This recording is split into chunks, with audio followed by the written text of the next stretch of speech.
లూకా సువార్త 15వ అధ్యాయం 17వ వాక్యంలో ఒక మాట ఉంది. అయితే బుద్ధి వచ్చినప్పుడు వాడు,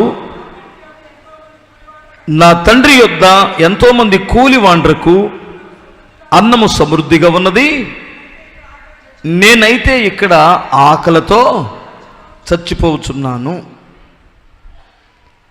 నేను లేచి నా తండ్రి యొద్దకు వెళ్ళి, తండ్రి, నేను పరలోకమునకు విరోధముగాను నీ ఎదుటను పాపము చేసి తిని, ఇక మీదట నీ కుమారుడు నన్ను అనిపించుకున్నట్టుకు యోగ్యుడును కాను, నన్ను నీ కూలివాండ్రలో ఒకనగా పెట్టుకొనమని అతనితో చెప్పుదుననుకొని లేచి తండ్రి యొద్దకు వచ్చెను. ప్రియులారా, మీరు గమనించాలి,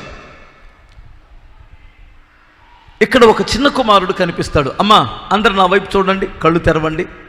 ఇప్పుడు బైబిల్ ధ్యానించొద్దు. చిన్న కుమారుడు, పెద్ద కుమారుడు ఇద్దరు ఉన్నారు. చిన్న కుమారుడు తన ఆస్తిని తండ్రి దగ్గర నుంచి తీసుకొని దూరదేశానికి వెళ్ళాడు. ఎప్పుడైతే తండ్రి ఇంటిని విడిచిపెట్టాడో, ఎప్పుడైతే తండ్రికి దూరం అయ్యాడో, ఎప్పుడైతే సహవాసానికి దూరం అయ్యాడో, ఆ ఇంటిని విడిచిపెట్టిన తర్వాత రావాల్సిన వారు తన దగ్గరికి వచ్చారు. ఎవరు? చెడు సహవాసం కలిగిన వేశ్యలు, స్నేహితులు వచ్చారు. తన దగ్గర ఉన్నటువంటి ఆస్తిపాస్తులను కాజేయటానికి వేశ్యలు వచ్చారు. పేకాట రాయిళ్ళు వచ్చారు.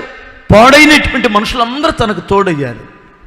ప్రియులారా, ఒక క్రమశిక్షణ కూడినటువంటి సహవాసాన్ని విడిచిపెడితే క్రమము లేనటువంటి వారే తోడవుతారు. నీ సహవాసాన్ని బట్టి నీ స్థితిగతులు ఉంటాయి.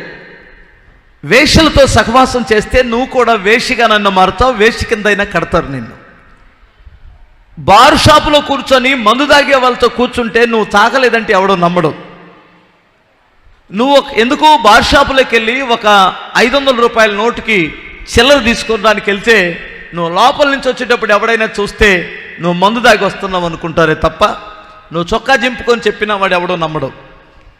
ఒక వేశ్య గృహంలోకి వెళ్ళి నువ్వు వచ్చి మాట్లాడి వచ్చినా నువ్వు అక్కడికి వెళ్ళి తప్పు చేసి వచ్చావు అనుకుంటారే తప్ప నిన్ను ఎవడో నమ్మడు. కానీ ఇతని జీవితంలో అది కాదులేండి, రియల్గానే తప్పు చేశాడు. రియల్గానే తన జీవితాన్ని పాడు చేసుకున్నాడు. ఎందుకంటే ఇతడు లోక ఆశలు ఎక్కువగా ఉన్నాయి తనలో. ఒక దశలో ప్రతి మనుషుడికి లోక ఆశలు ఉంటాయి. మనం ఎన్నో దశలు దాటుకుంటూ వస్తాం. బాల్యం, యవ్వనం, కౌమారం, వృద్ధాప్యం. అర్థమవుతుందా? ఈ 4 దశలు దాటుకుంటూ వస్తాం. బాల్యములో కాదు కానీ యవ్వనములో ఖచ్చితంగా ఒక దశలో మనల్ని ఈ లోకం, ఈ పాపం ఖచ్చితంగా వెంటాడిద్ది.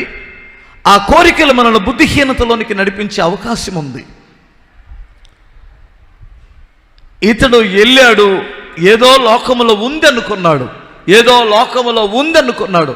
తీరా చూస్తే ఏమీ లేదు అక్కడ. తీరా చూస్తే తనకు ఉపయోగపడేది ఏమీ లేదు. పైపెచ్చు అతను ఉన్నదంతా పోగొట్టుకొని ఆరోగ్యాన్ని కోల్పోయి తిండికి లేక పందులు తినే పొట్టుతో తన కడుపు నింపుకోవడానికి ఆశపడ్డాడు, కానీ అది కూడా అతనికి ఇవ్వలేదు. తండ్రికి దూరమైన తర్వాత తన భవిష్యత్తు ఎలా ఉందంటే పందులు తినే పొట్టు కూడా గతి లేకుండా పోయింది. కానీ అతను ఎన్నో ఊహలతో వెళ్ళాడు లోకంలోనికి, ఏమీ లేకుండా పోయింది. అప్పుడు ఇతని గురించి బైబిల్ ఏం చెబుతుందంటే, అతనికి బుద్ధి వచ్చినప్పుడు తిరిగి తండ్రి యొద్దకు వచ్చాడట. ఇప్పుడు మీరు చెప్పాలి, బుద్ధి వచ్చినప్పుడు తండ్రి దగ్గరికి వచ్చాడు. అతడు ఎందుకు వెళ్ళాడంటారు తండ్రి యొద్ద నుండి? అన్నం లేక, ఇంట్లో ప్రేమ లేక, చెప్పాలి మీరే, గౌరవ మర్యాదలు లేకనా? ఈరోజు నువ్వు పాపం చేసేటువంటి వాడు కారణం ఏమిటి? ఇంట్లో నుంచి వెళ్ళిపోతున్నటువంటి వారి కొంతమంది కారణం ఏమిటి? బుద్ధి ఉంటే కుటుంబాన్ని విడిచిపెట్టలేడు. బుద్ధి ఉంటే తన జీవితాన్ని జాగ్రత్తగా కాపాడుకుంటాడు. ఇతను బుద్ధి లేనందున వెళ్ళాడు, నష్టపోయాడు. ఇప్పుడు మరలా తండ్రి వద్దకు తిరిగి రావడానికి కారణం ఏమిటి? బుద్ధి వచ్చినప్పుడు, అంటే గ్రహించాడు. గ్రహింపు వచ్చింది. ప్రియులారా, మీరు గమనించాలి, మనుషుడన్న తర్వాత తప్పు చేయడం సహజం, బుద్ధిహీనంగా ప్రవర్తించడం కొన్ని సందర్భాల్లో సహజం. కానీ ఇక్కడ నేను ఎన్ని విషయాలు గ్రహించానంటే 4 విషయాలు అతను గ్రహించాడు. 4 విషయాలు గ్రహించాడు. దాన్ని ఇప్పుడు నేను చెబుతున్నాను. నెంబర్ 1, తన తండ్రి ఇంట్లో సమృద్ధిగా ఉందని గ్రహించాడు. ఫస్ట్ బిగ్గరగా స్తోత్రం చెప్పాలి. దేవుని దగ్గర సమృద్ధి ఉంది అని గ్రహించాడు. బుద్ధి వచ్చినప్పుడు, బుద్ధి లేని వాడికి తండ్రి దగ్గర ఉన్న సమృద్ధి తెలియదు. లోకమే సమృద్ధి అనుకుంటాడు, లోక పాపమే సమృద్ధి అనుకుంటాడు, వేశ్యలతో సహవాసమే గొప్పదనుకుంటాడు. వీడికి బుద్ధి వచ్చినప్పుడు తండ్రి ఇంట్లో సమృద్ధిని గ్రహించారు. ఈ సమృద్ధిని గ్రహించినటువంటి వాడు, అర్థమవుతుందా, ఏమంటాడంటే అనేకులు అనామకులకి కూలివాండ్రికి కూడా నా తండ్రి దగ్గర సమృద్ధిగా భోజనం దొరుకుతుంది అన్నాడు. హల్లెలూయా. ఇప్పుడు చెప్పాలి, మీ అమ్మమ్మ యేసు ప్రభువుని నమ్ముకుంది, మీ తాతయ్య యేసు ప్రభువుని నమ్ముకున్నాడు, మీ ఇంటి వారందరూ క్రిస్టియన్సే, నీ కుటుంబంలో కూడా కొంతమంది పాస్టర్స్ ఉండి ఉండవచ్చు, కానీ నువ్వు దరిద్రుడు అయి తిరుగుతున్నావు. సహవాసం అంటే నీకు ప్రేమ లేదు, ఆదివారం సరిగా క్రమంగా చర్చికి రావు. ఇప్పుడు ఎవరో బ్రతిమలాడితే, అమ్మో భార్యో ఎవరో అక్కో చెల్లిలో బ్రతిమలాడితే ఈరోజు వచ్చి ఉండొచ్చు, లేదా నెలకొక్కసారి షరతుల మీద వచ్చి ఉండొచ్చు చర్చికి. ఇక్కడ గ్రహించండి, నువ్వు ఒక క్రిస్టియన్ కుటుంబం, నీకు దేవుడు తెలుసు, నీ తాత ముత్తాతల దగ్గర నుంచి ప్రభువుని నమ్ముకున్నావు. కానీ ఈ రోజున అన్ని జనులు, యేసుని ఎరగనటువంటి వారు, విగ్రహారాధనలో ఉన్నటువంటి బిడ్డలు ఈయన దగ్గర ఉన్న సమృద్ధిని గ్రహించి దేవుని సన్నిధికి వస్తున్నారు. నువ్వెక్కడున్నావు? నీ కొడుకు ఎక్కడున్నాడు? నీ భర్త ఎక్కడున్నాడు? లోకములో ఉన్నారు. ఇతనికి గ్రహింపు, బుద్ధి వచ్చినోడు గ్రహించేది ఏమిటంటే నా తండ్రి దగ్గర సమృద్ధి ఉంది. 2, నేనున్నది ఆకలితో చస్తున్నాను. నేను ఇక్కడ ఏం ఆకలి? ఇక్కడ నేనున్న స్థలములో ప్రేమ లేదు, నేనున్న స్థలములో భోజనం లేదు, నేనున్న స్థలములో నీతి లేదు, నేనున్న స్థలములో పరిశుద్ధత లేదు, నేనున్న స్థలములో ఏదీ లేదు, పందులు మాత్రమే ఉన్నాయి. పందులతో నేనున్నాను ఇక్కడ గ్రహించాడు అతడు. 3, వెంటనే ఏమన్నాడంటే ఇక్కడ నేను క్షణం కూడా ఉండడం మంచిది కాదు, వెంటనే లేచి వెళ్తాను అన్నాడు.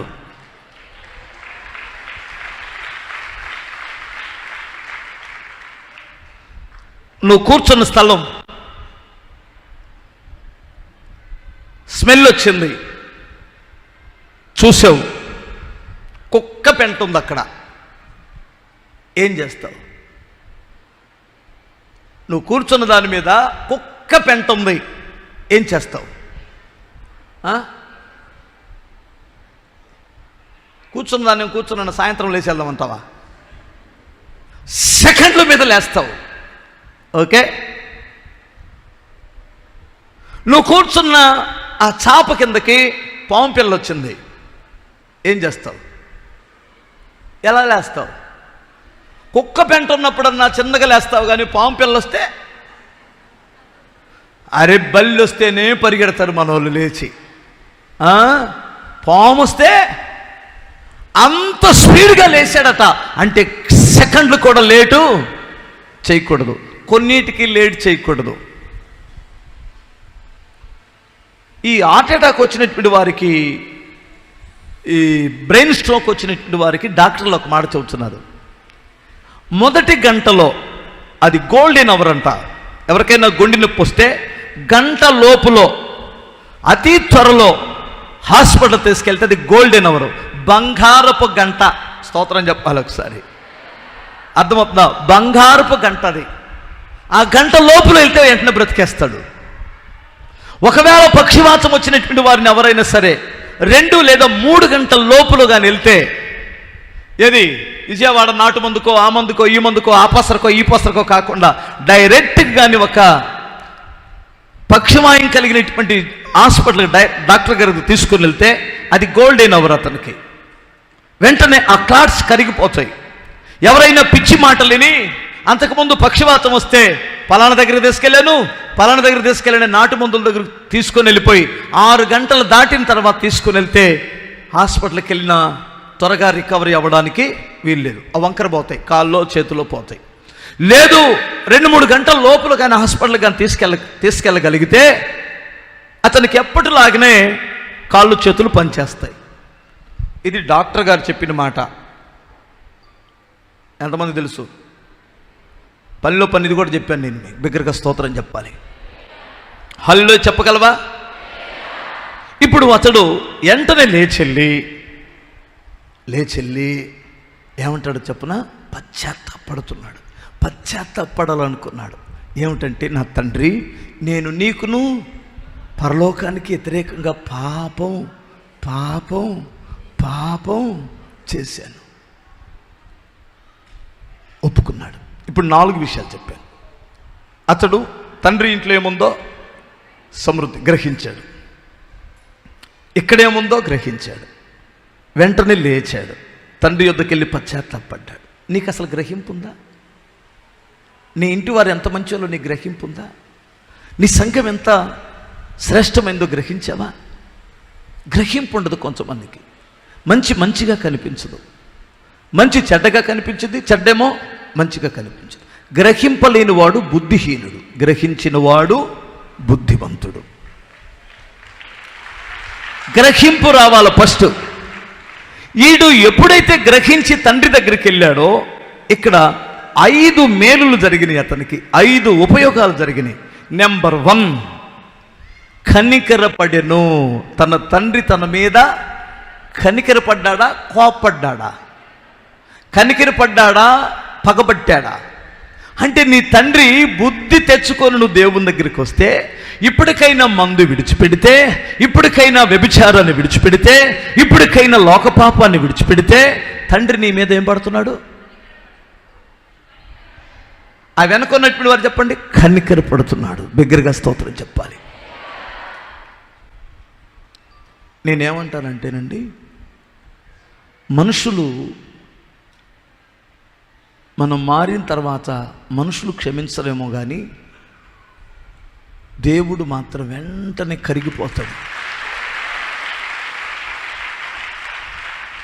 కరిగిపోతాడండి.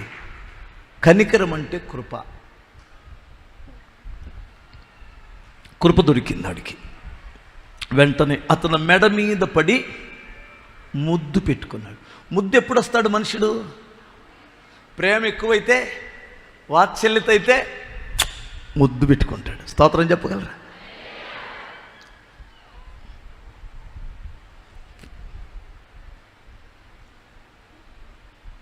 మా బుడ్డపిల్ల, మా ప్రసన్నాని చిన్న మమ్మీ అంటది. ఆ పిల్లకి అప్పుడప్పుడు ప్రేమ పొర్లిపోయి ఈ పిల్లని ఇట్లా పట్టేసుకొని మా చిన్న కూతుర్ని గట్టి కౌగిలించుకొని ముద్దు పెట్టేసుకుంటుంది.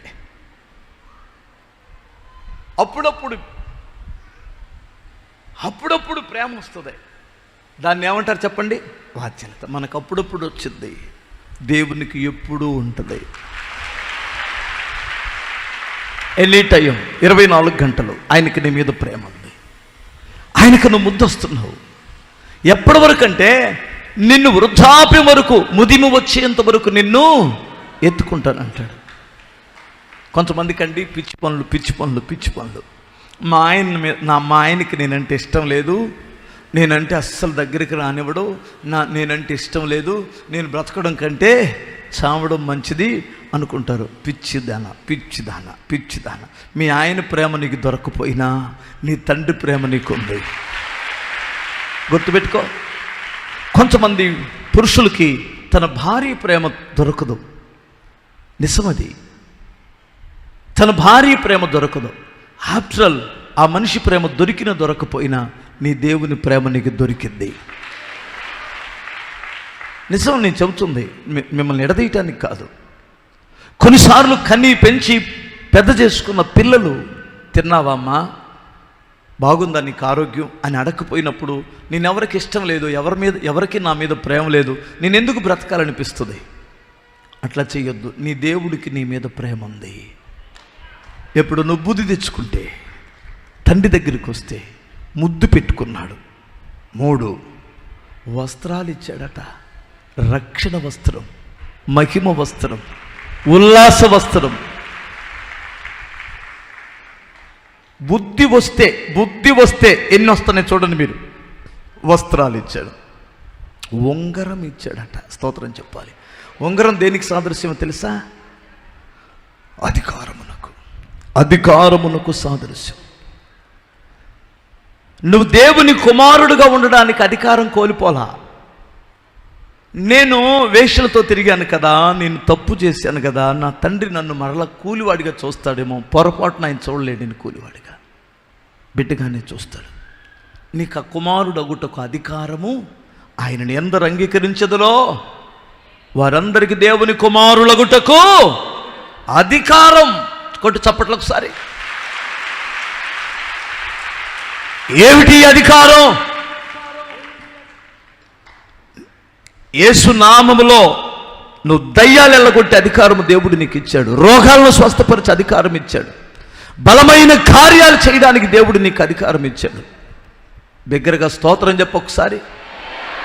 హల్లెలూయా. 2 చేతులు చెప్పు. అధికారం ఇచ్చాడు. అందరూ కలిసి సంతోషపడసాగిరి. సంతోషం ఇచ్చాడు. ఏం చెప్పాను ఇప్పుడు నేను? అతను తిరిగి వచ్చినప్పుడు దేవుని కృప దొరికింది, ఆయన ప్రేమ దొరికింది, ఆయన రక్షణ దొరికింది, ఆయన ఇచ్చే అధికారం దొరికింది, సంతోషం దొరికింది. హల్లెలూయా. ఈయన్ని బైబిల్ ఏం చదువుతుందంటే, మారు మనసు పొందిన వాడిని ఏమంటుంది బైబిలు? బుద్ధిమంతుడు. మీరు ఒకటి రాసి పెట్టుకోండి. మారు మనసు పొందిన వాడిని బైబిల్ ఏమంటుంది? బుద్ధిమంతుడు. నీ జీవితంలో నువ్వు ఇంకా మారావా? ఏదో చర్చికి వచ్చి ఆనుమతికి వెళ్తున్నావా? మారు మనసు ముఖ్యం. చర్చికి రావడం ముఖ్యం కాదమ్మా. తెల్ల బట్టలు వేసుకోవటం అస్సలు ముఖ్యం కాదమ్మా. నువ్వు మారు మనసు పొందావా? నువ్వు నూతన సృష్టిగా మారావా? ఎవరిని నమ్మిస్తావు? ఎవరిని నమ్మించగలం? మనుషులను నమ్మించగలం. భర్తను నమ్మించవచ్చు, భార్యని నమ్మించవచ్చు. దేవుడిని ఎలా నమ్మిస్తాం? దేవుడు హృదయ రహస్యాలు ఎరిగిన తండ్రి. ఆయనను నమ్మించడం సాధ్యపడదు. కానీ నువ్వు మారితే ఇదిగో నేను ఇప్పుడు చెప్పిన 5 నీ దగ్గరికి వస్తాయి. బిగ్గరగా స్తోత్రం చెప్పు ఒకసారి. బుద్ధిమంతుని యొక్క లక్షణం ఏమిటి చెప్పండి? ఫస్ట్ మారు మనసు. బుద్ధి వచ్చినప్పుడు చిన్న కుమారుడు తండ్రి యొద్దకు వచ్చాడట. హల్లెలూయా.